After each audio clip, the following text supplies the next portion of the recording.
Video का उद्देश्य किसी का इंसल्ट या किसी को भावनाओं का ठेस पहुंचाना नहीं है।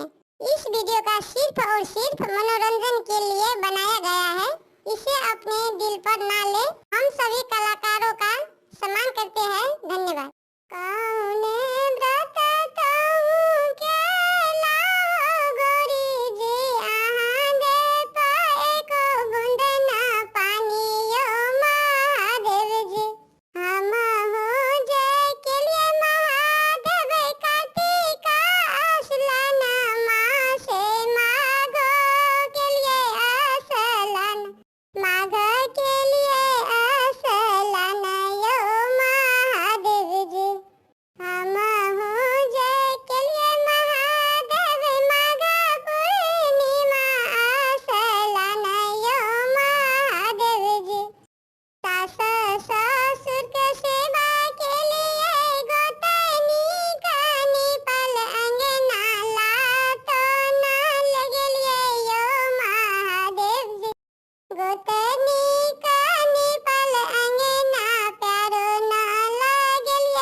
यूट्यूब चैनल पे आपका स्वागत है।